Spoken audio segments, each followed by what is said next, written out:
Great. Well, hello, everybody. I'm from Journey to Justice, and our basic thing is to galvanize people to take action for social justice and human rights using stories of ordinary people who have taken such action in the past and present. And what we've been doing over the kind of lockdown period is developing two big new online presences full of resources. And what I'm really going to do is share those two with you and let you see what they look like with some examples. And then I'll say a little bit about how we've been using one of them. So here comes the first one, which they were both launched together. And the first one is, oh, is it?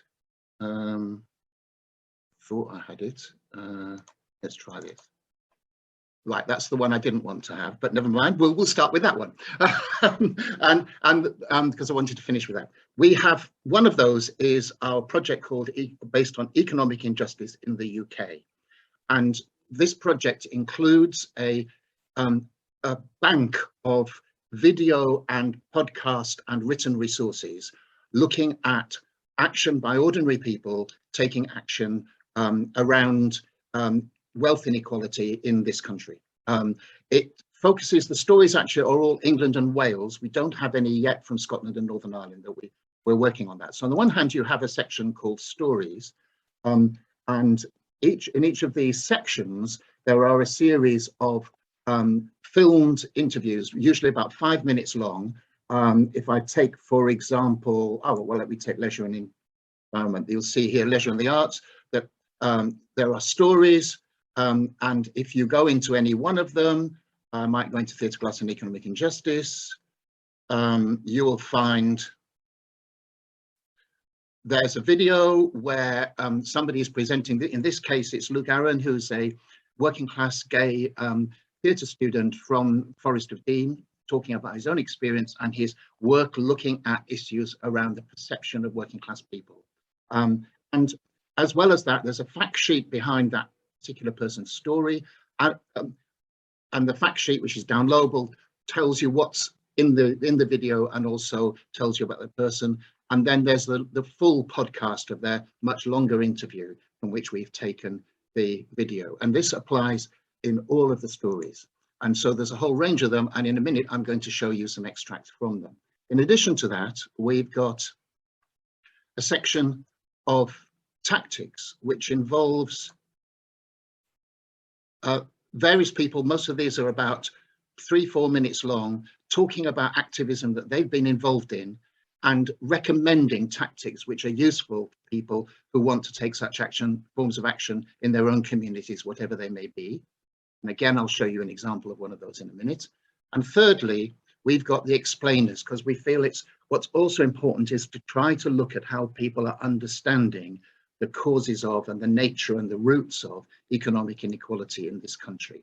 And these explainers range of people, such as Helen Barnard, who is the director of the Joseph Rowntree Trust, Professor Robert Beckford, Tessa Gray, who works with asylum seekers in the northeast of England, Tanya Orbilak, who is a young environmental activist, Professor Sir Michael Marmot, who is an expert on health and inequalities, and so on.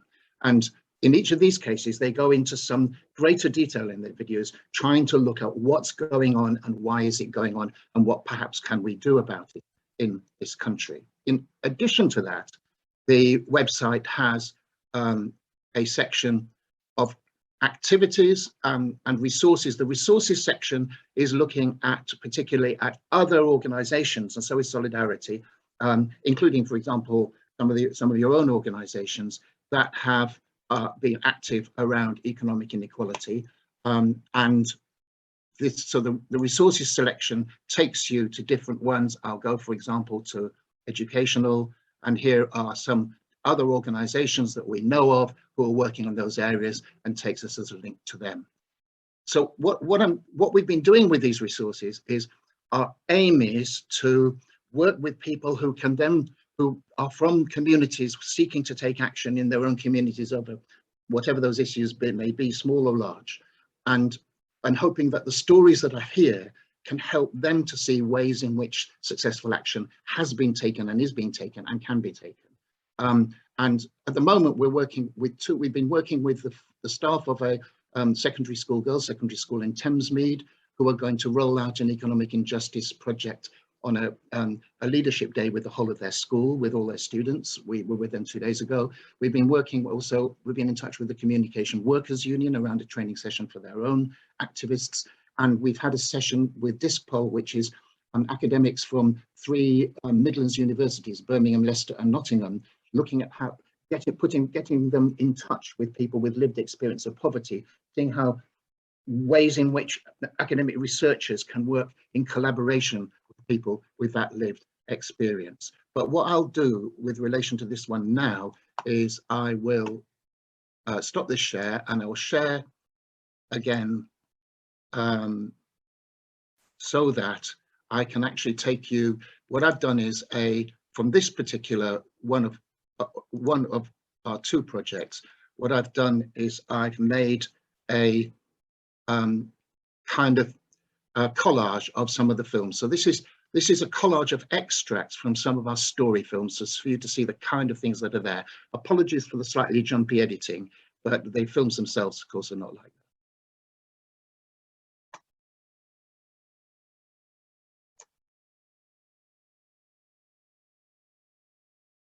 Oh, classic, isn't it?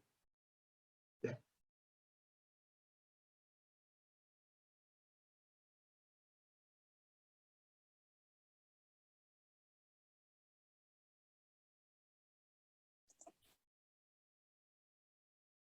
Martin, I don't think we have sound at the moment.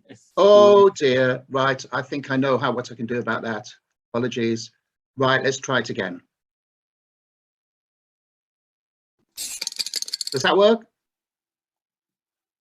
So yes, we hear I've been running Back to Nature for about 5 years now, and I'm 18, so I actually started it when I was 13.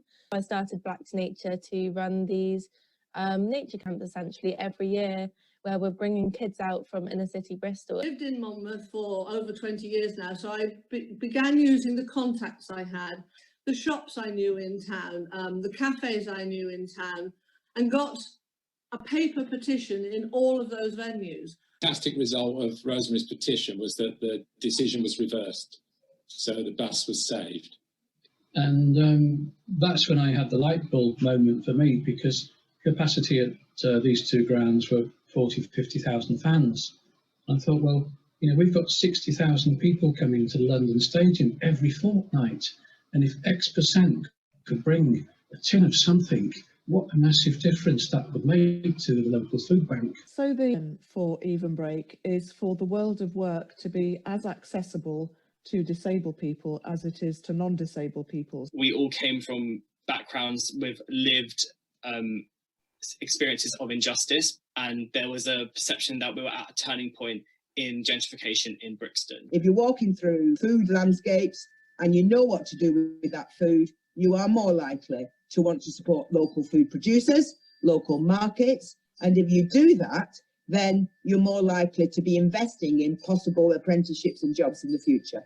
Elderly people delivering for us. We had volunteers coming from all over Birmingham, like they weren't even from around the area. We had people from all backgrounds. The volunteers got involved just by emailing saying, oh, I want to volunteer, I've lost my job. Going to want to feel as if they've been clothes shopping but didn't have to pay. So from the very, very beginning, even before we had the type of premises that we've got now where everything is out on rails and stuff, people chose their own clothing. And we were allowed to go ahead with the event. Fantastic. I decided I wanted to set up an organisation. At this point, I didn't know what or how.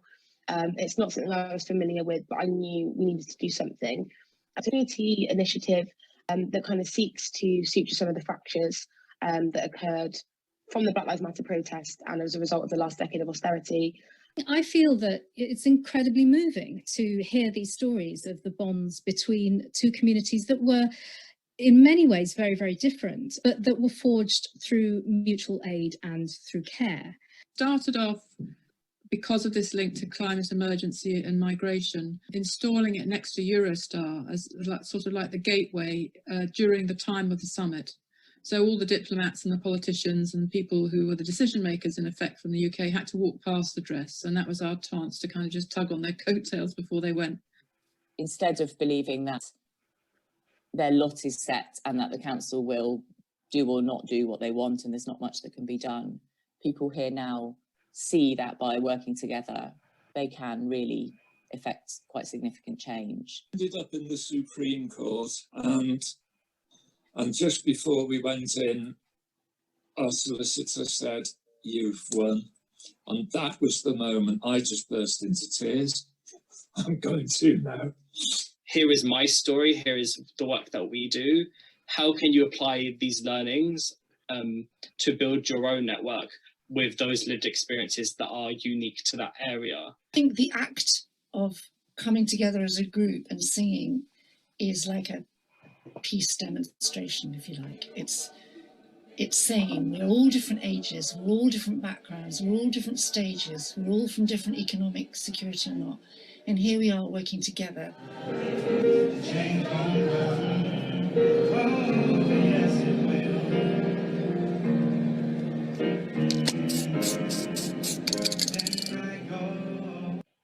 Okay, that gives you a little bit of a sense of about 30 stories that we've got. Each of those videos is about 5 to 8 minutes long. But there are the longer podcasts if people want to see them, that we are starting to use with people as examples of people's direct experience of taking action on everything from stopping a rural bus route from closing, to setting up a clothing bank on a housing estate, to bringing people into song and activism through music in a part of East London. And here's an example, just to follow it, of one of the tactics videos, which this one is actually about a community in Newham in East London doing something about housing conditions.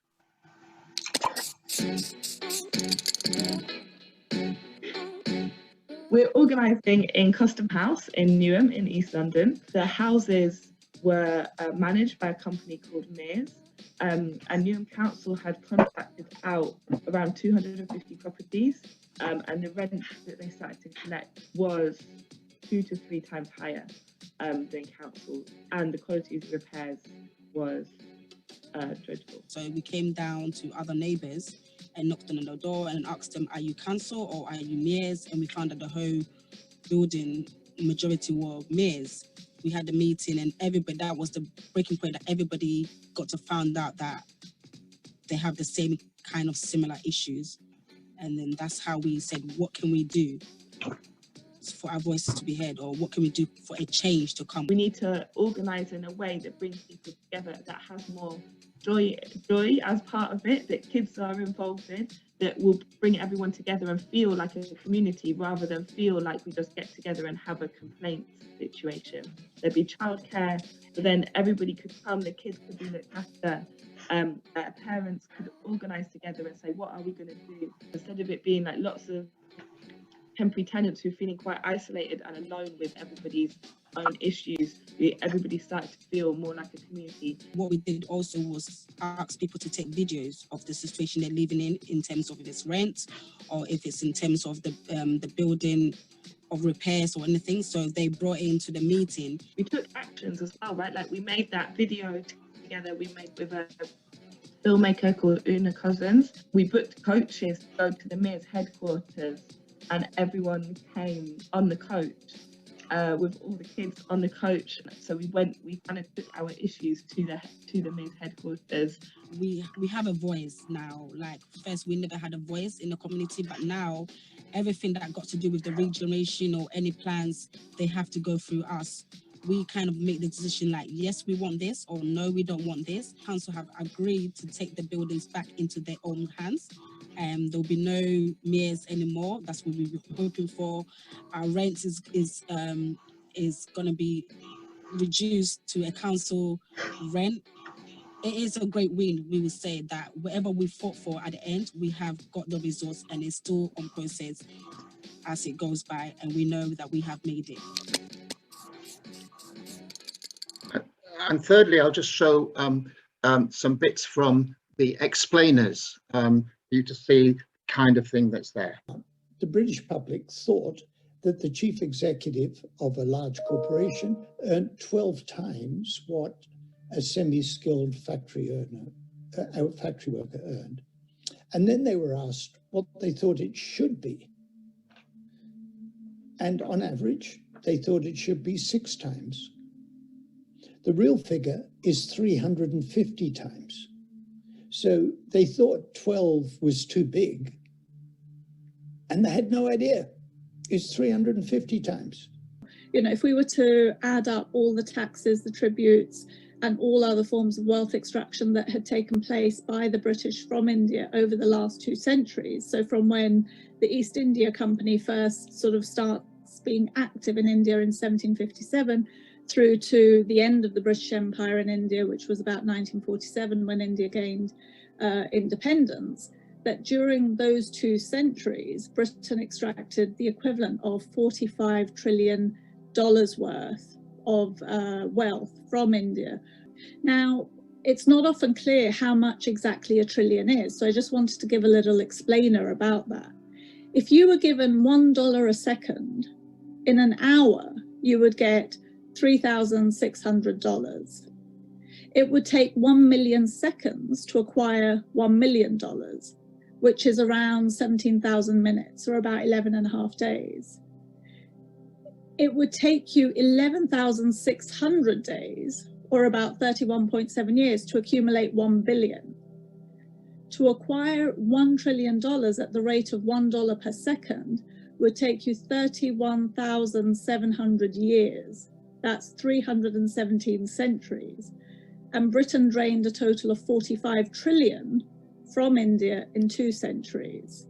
So we now live in a political climate, and have done for a really long time, where the blame is very much on people themselves to sort out their lives. And, you know, it's not just Conservatives either. It was Tony Blair as well, you know, rights and responsibilities, a hand up, not a handout.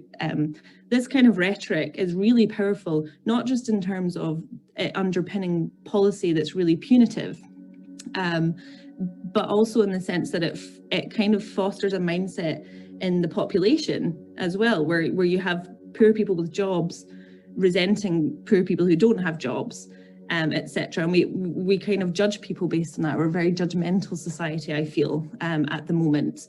And that allows economic injustice to become ingrained, and it distracts attention away from the structural causes of this poverty, because poverty and economic injustice are structural problems. They're not personal problems. And I think the final thing which is important is thinking about morality and ethics in the workplace.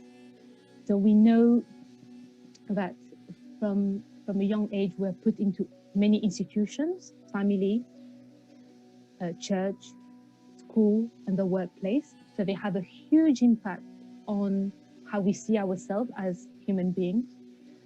So if we look at how, for example, corporations, they have a huge impact on us. Employment, and it's about the freedom in employment. And people just forget that high wages, good employment tends to give you freedom, sometimes small. You know, sometimes the opportunity to take an afternoon off to see the doctor. It gives you a right to manage your own time. It gives you a right to adjust your working hours to your families and so on. The sort of jobs that working class people do don't offer any of that. They buy your time and they want every minute of it. And there is no accommodating to that. So if you clock in at 8 and you clock off at 5, between that hours, the employer owns every minute of you. So it's about a lot of things, not just wages. Because if you increase minimum wage, the job and the conditions of work will still remain shitty, actually. My view on extreme wealth is that it is obscene and that it is morally abhorrent. And it's abhorrent for 2 reasons. One, because it suggests that it's justifiable for some people to hoard this world's resources while other people are struggling. I think that all religious traditions, Christian, Islamic, Judaism, and Buddhism, all of those, the great world religions argue for a balance in life, and a balance in life must mean a balance in terms of economy, a balance in terms of wealth creation and who has wealth. So I think it's abhorrent. People don't need those kind of billions, to be quite honest. Consequently, on a global international scale, we now are in an uncharted waters of having 1% of the world's population owning roughly 50% of the world's wealth. It's just unsustainable economically and politically. It is incredibly dangerous because people with incredible wealth have the power to corrupt governments, have the power to manipulate political practices and processes, and rather than making the world wealthier and safer, quite the opposite. It secures wealth for a small group of people, and it makes the world much more unstable. So yes, it's morally problematic. It's also politically incredibly dangerous and socially destabilizing. So if we want to create a more just economy, there's probably two things we need to do. One is we need to think about the economy has been designed and it can be redesigned. And so we need to purposefully redesign our economy. And the second is that will take lots of different actors coming together. This is not something that can be solved by any one group in society. So there is a big role for government. So I think that we need to reset the labour market. So we need to decide that we are going to focus on quality of jobs, not just quantity of jobs. I'm going to stop there because I'm seeing the time and I must finish in the half hour, and I want to show you the other of our websites as well. So this site is designed to work really well on tablets and phones. Everything on it is completely free to access. And what we hope is that in various ways, these stories and explainers and advices of tactics can be used by people who are hoping to look at ways of taking action themselves and can help to galvanize them, whether young people in school or in other contexts as well. But the other of our projects, and let me just see if I can this time actually get to it, because it seemed to have disappeared for some reason. As I can't, I will make sure I've got to it here. Right, okay, it should work now. What's the other thing is that some people here we are, yeah. People may know that Journey to Justice had a travelling exhibition, a human rights exhibition that went to 15 different locations around the UK over the last 5 to 7 years. And we've now put the whole of that exhibition online. And what that consists of, therefore, is really two things. One is a series of human stories from the US civil rights movement. I'll get an example that might be very familiar to Quakers. One of those is Bayard Rustin, the gay communist Quaker pacifist activist who organized the March on Washington in 1963. His story, these are set up like bus stops in an echo of the Montgomery bus boycott. It includes an audio transcript of Bayard Rustin speaking, and there are many other stories as well. There's the story of Janice Wesley, who was one of the children in the children's campaign in Birmingham, Alabama. Ruby Bridges, who was a 6-year-old child who went in, was the first black child in an all-white school in New Orleans. And there's also a jukebox where you can play, I think it's 20 different peace activist songs, some from the USA, but from all over the world. But the one I wanted to really highlight this time is our UK stories. Let me go there, because when we went round the UK, at every place we went, we had people, local people, researching stories of activism in their locations. I'm going to show you 3 quick examples, because what this has become is now in a sense, it's an archive or a museum of histories of activism from around, these are all around England at the moment. So for example, when our exhibition went to Bristol Cathedral, many stories were told, including a timeline. And if I click, for example, on one bit of the Bristol timeline, apologies for the slightly clunky connections on my computer, but what it should bring up, if it feels like doing so, is an illustrated timeline of the history of activism in Bristol. It doesn't seem to want to do that. Oh, here it is. So we go right back to 1656 and we look through stories, in this case related to religious freedom, freedom of thought, LGBT activism, and those stories are told. To take another example from another city, if we go, for example, let's go to Leicester, and you'll see the range of stories that are there. So histories of solidarity with the anti-fascism in the Spanish Civil War, activism around sport. This is the story of an Asian and Black football teams that were set up in, I think, in the 1960s and 70s. Anti-apartheid activism in Leicester, environmental activism. I'll click on this one particular one because it includes a film which is actually tells the stories of two lots of environmental activism in Leicester. On the one hand, young activists involved in a march for the climate last year, and on the other hand, a much older woman who was one of Leicester's first environmental activists several decades ago. And I'll conclude by going to one of the London stories. And if we go to London, boom. Now, again, all of these are completely free to anyone access, and they are specifically geared to work well on phones and on tablets. And if we go, for example, to Newham, there are many, many stories there of different kinds. You can see them as I come down here, several of them with video. And I'm going to this one. I know Izzy knows this story, and I'll just finish with the film from 1996 of the Forest Gate School Year 7 class who successfully stopped the deportation of their classmates. The quality is not brilliant, but the story is fantastic. It's taken, we managed to get this down from an ITV film that was made by the students back in 1996. I think refugees are a problem, but I think this country should welcome people of all cultures, particularly if they're escaping from danger at home. My friend is called Nasona Matambil, but we call her Natasha.